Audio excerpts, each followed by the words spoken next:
Magandang araw mga kalagahino loves at mga ka-MGM family. Ito nga pala yung kaganapan kahapon alas 6 ng umaga. Ayun nga at kinabukasan ay nagbabakasakali pa kami na marami pang bangus na dahil nung gabi ay marami nilang nahuli na bangus na napadpad na naman dito sa barangay. Ngayon nagkakagulo na naman dito ang ilang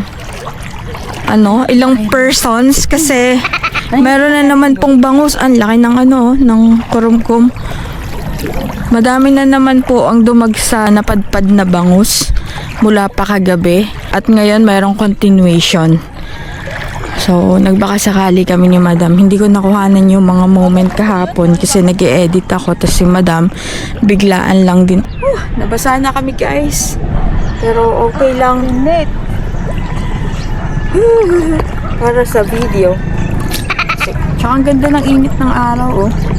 Tamang-tama talaga sa buong katawan. Ay, malalim dun, tapos ngayon mababaw na. Mas malalim ulit ha. Sa mga pagkakataong ito ay, ayan, nakalatag na ang lambat guys. Kung nakikita nyo, itong mga linya na yan, yan lahat yung lambat. Nakapaikot sa isang area lang. And mamaya, pag nagtakbuhan na yung mga bangus, boom, catch silang lahat. Na-late na pala tayo.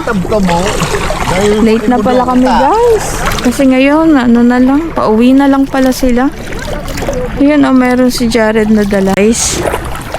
At ito palang mga nahuhuli ngayon, tsaka yung kagabi na nahuli. Parang mga tira-tira na lang sila kasi nung isang araw pa pala to, pero di namin yan nalaman or nabalitaan. Ay, kahapon kasi, nagpunta kami ng Sorsogon. Ito na, parang tapos. Ayun. Kaya hindi kami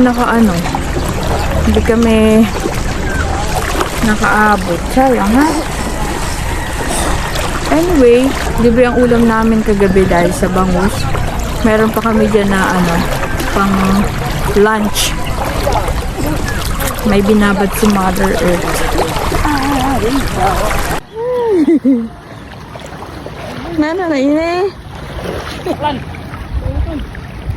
Yung huli ni Jared guys, oh. Kasi kanina pa sila.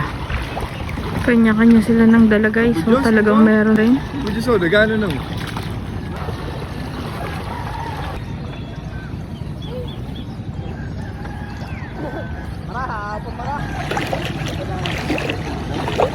Pa si Bebe, pabalik pa siya doon kasi naghatid lang siya nung laman niyan kanina. Hakot to more, sana all. Kawawa naman ang may-ari ng fish pond guys. At lugi na naman sila.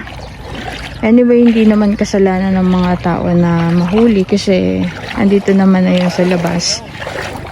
So, ayun. May nakita rin ako kagabi na nag-post na marami rin nalang nahuli. So, talagang ang bangus ngayon is everywhere na malapit doon sa fish pond na pinaglabasan nila. So, swerte lang din ang butag kasi napupuntahan ng mga bangus. Hindi namin alam eh. Pero nung nauna na vlog namin, base sa mga sabi-sabi is sa Otavi daw. Yeah. Kaya talagang malapit kasi yung kabilang bundok, Otavi na yun.